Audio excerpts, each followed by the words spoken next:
John Stephen Simmons, 80 years old, Professor Emeritus, English Education and Reading, Florida State University.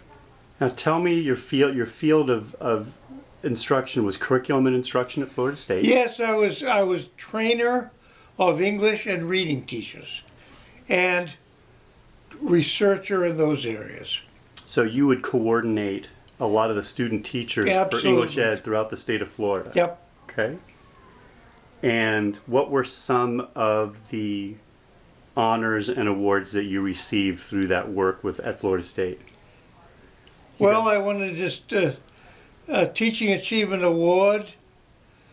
I was the Florida Council of Teachers of English Honors Award winner. Had been vice president of Phi Delta Kappa. I was president of the Florida Council of Teachers of English. I was chairman of the Conference on English Education of the National Council, chairman of a committee on international teaching of English, editor on the editorial board of the Journal of Reading. Mm-hmm. How's that? And through your work, you authored and or edited several textbooks. 17. Some of the highlights include Teaching English in Today's High Schools, a collection of readings with Dwight Burton, a course called Teaching English in the Secondary School with Schaefer and West, Teaching Literature in the Middle and Secondary Grades with Delazane. Ed Delazane. Mm-hmm. A collection on the teaching of language today with Lawrence Baines. A textbook on censorship problems. What's the title of that book again? I forget. But this was one of the more recent books. It was an anthology. Wasn't it an anthology? Well, there was an anthology called Censorship, Its Effect on Teaching, Reading, and Thinking. Mm-hmm. And then there was another book called Censorship Problems in the 21st Century. So one of your areas of expertise was reading and beyond that censorship issues as well. Yeah. Okay. And walk us backwards through that in terms of your academic training. You graduated with 3 degrees from the University of Minnesota, undergrad, bachelor's, master's, PhD, mm-hmm. Bachelor of Arts in English Literature from Boston University. And at the University of Minnesota, after you, and while you were getting your PhD, and after that you taught? I taught grades 9 through 12 English and remedial reading at the University High School, and during summers I taught corrective reading and writing. In St. Paul and in Minneapolis? On the Minneapolis campus, yeah. But before that, you went to, as you mentioned earlier, Boston University, 4-year degree in English? English literature. English literature. What years were you at Boston University? What? What years were you at Boston University? 1949 through 53. And you had, when you were growing up in Gloucester and graduating from Gloucester High, you had considered a few different Boston area schools. You had sort of thought about Harvard, Actually, I was accepted at Northwestern University in Evanston, Illinois, and University of Missouri to study journalism. I flunked the Navy ROTC scholarship physical. I was colorblind, which kept me out of those scholarship programs. I went to Boston University because that's A, they had a program in communications, the only one in New England, and B, because I could afford it. And this is 49 to 53, you said? Yes. And so initially you toyed with the idea of getting into journalism. I wanted to be a newspaper writer. And over the course of your undergrad stay at Boston University? I stayed in straight English. And you were also Army ROTC. I graduated with a commission of second lieutenant, United States Army Infantry, the day I got my bachelor's degree. In 53. June 53, yeah. Throughout college, you did a number of jobs. You worked as a bartender. Well, I worked on the fish pier. I worked in a place called Bob's Haberdashery in Gloucester, which was a men's clothing store. I was an assistant professional at the Bass Rocks Golf Club. I worked for the Gloucester Recreation Department, working with kids on playgrounds. Is it safe to say working on the fishing piers both before college and during college Yeah, sullied your appreciation of seafood? I could not eat. I detest fish, But clams are good. like fried clams. When you were at Boston University, obviously, Martin Luther King Jr. was attending BU at the same time. He was in the School of Theology, yeah. And how did y'all overlap in terms of grade level? Do you remember what year he might have been compared to you? Well, we graduated the same day. We graduated June 8th, 1953. His was a degree in sacred theology. He already had a degree from some Atlanta school, Morehouse. a bachelor's degree. So he was getting his master's at Well, BU? a doctorate. His doctorate. He was Yeah. getting- So he was a doctoral student while you were undergrad. Yeah. And you both participated in the intramural activities Well, or actually, sports clubs. We really met because each month the government gave us a check for attending our TC class. I cashed that check in a branch office of the registrar, which happened to be in the School of Theology, in the basement. They also had a recreation room, which had ping pong, skill pool, miniature bowling, etc., etc. And I was an avid ping pong player. And one day, purely by coincidence, there was an empty table, and there was a young man sitting there, and he asked me if I'd like to play. And I said, sure. And that began my relationship with Martin Luther King. And so walk me through that. Y'all would play every few days or once a week? Well, or only about once a month. you just ran Because into that's each when I other? got my check. I had no other reason for going there. So your matches were based on your Occasionally, checks. I played 3 or 4 times we played. And He was also, at the time, the manager of the School of Theology basketball team. We had an intramural league, 40 teams. We played them my junior and senior year and beat them both times. After the games, they would invite us up to their dormitory, which was en suite with their classroom and the other facilities in the School of Theology, and we'd have a Coke and cookies. okay. So your team was the, We were called the Miles Miserables. and why was that?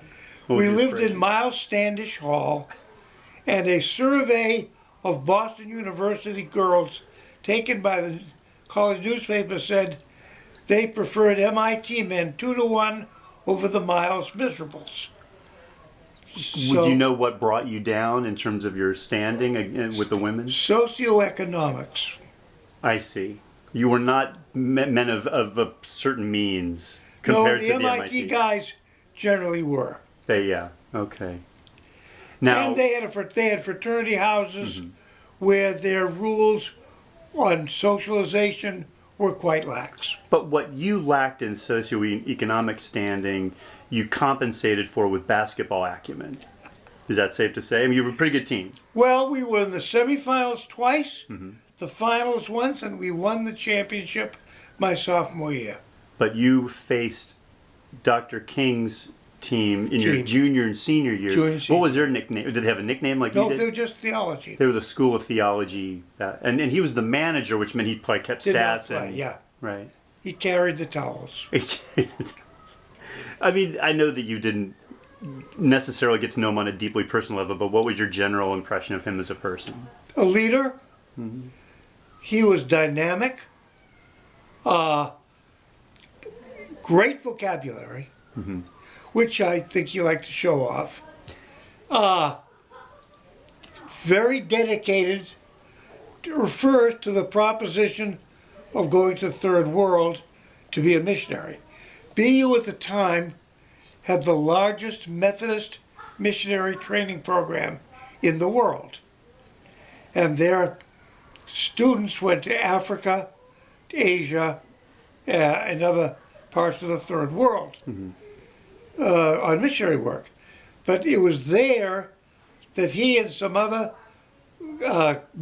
students from the Deep South, because there were a large number of African American students from Southern universities who came to BU to train for this work. They decided their real mission was in the integration of Southern states. It's really where the civil rights movement began. So, without overstating it, you got a very positive and fairly impressive view of him in the your observations of And him. he was very popular with his fellow students. Oh, okay. Do you any particular memories you had of him, whether it was an interaction with him or it was pretty surface stuff? Yeah, it was. He hated to lose. Whether in ping pong or basketball? Yeah, and I mostly beat him in ping pong, and we won both those basketball games. Yeah. So you beat him. I always thought that I never got a sense of who won what when it came to ping pong, but you're saying that you. I'd say I won 3 out of 5. Okay, that's a majority. Yeah. He was diligent, but not skillful. Okay, but eloquent in defeat. Oh yeah. We always shook hands. When did you first realize that he was the Dr. Martin Luther King later in life? Well, an interesting thing happened to me when I was at Fort Jackson, South Carolina, in the spring of '54. I was walking down the main street of Columbia, bumped into a guy named Red Adams, who was an albino black from Columbia, who had been at BU, had been on that team. In fact, he was the star. We purely bumped into each other, chatted a while, and I said, let's go have a cup of coffee. And he said, where? And that question burned into my flesh. And He I said, couldn't because he was segregated. And I said, well, Red, we could go out to the officers' club. He said, I don't want to do that. But he was working at the time with Martin Luther King and a growing number of African Americans, not just from BU, but from other schools of theology, to begin the work of the Southern Christian Leadership Conference. Yeah.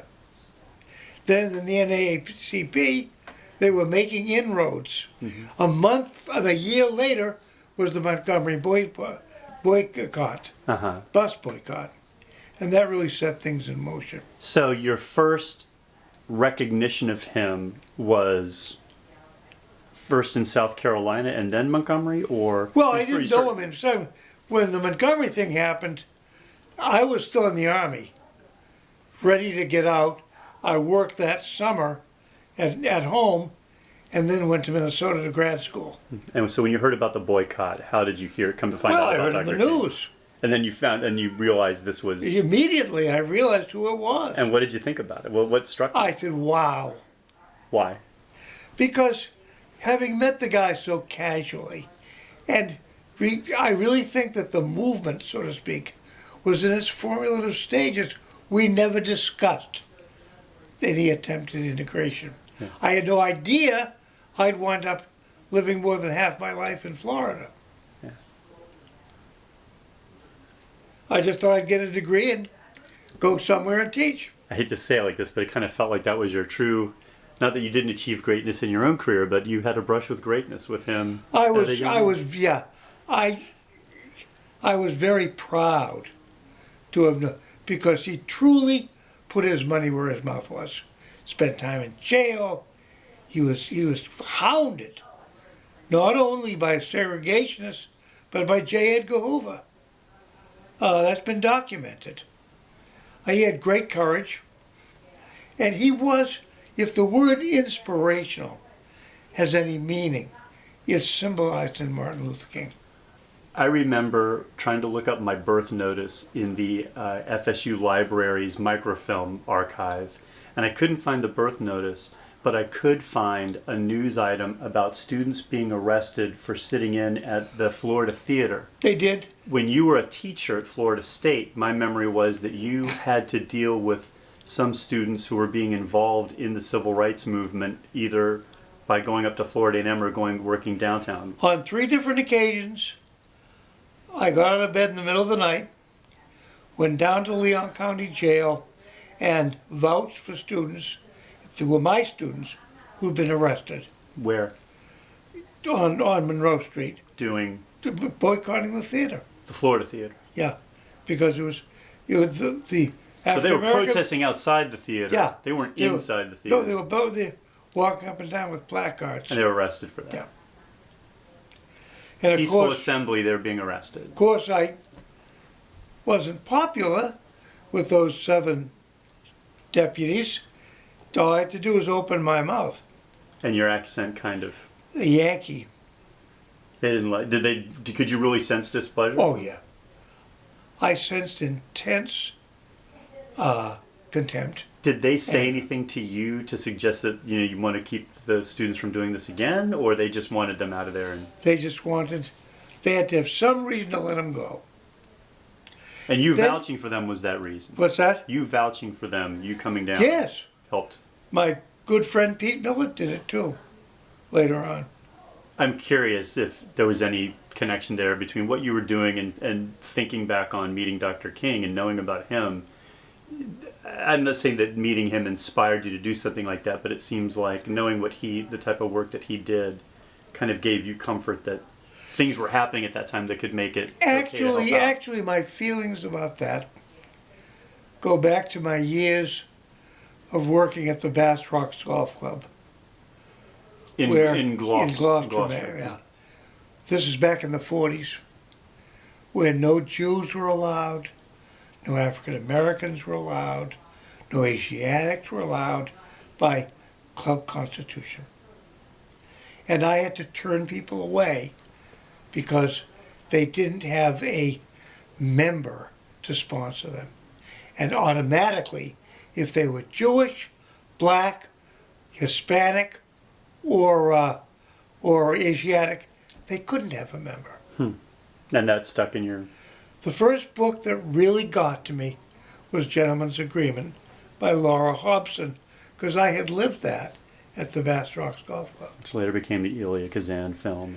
That was mid-40s. So my feelings about that issue had developed when I was in college. In high school, I took a course called Modern Problems. We did a unit on Southern integration, de jure segregation, and that got to me.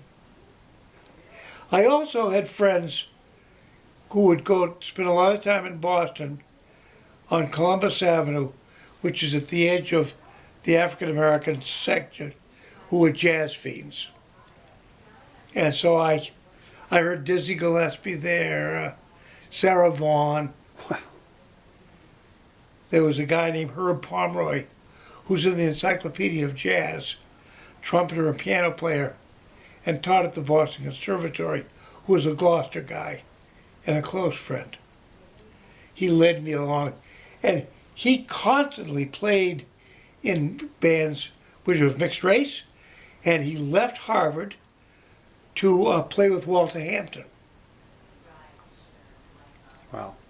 So there was that part of it. Did you feel like when you were letting these kids out or helping get these kids out of jail that something was in the air, that in the early and mid-60s something was I happening? thought, yes. I thought that this was a tidal wave. We already had African American students on campus in summer institutes and other things. At Florida State. At Florida State. I had my first African American grad student in the fall of '64. Wow. It's a year after I was born. She was a grad student in English, and I was on her committee. Wow. Yeah, I went back that far.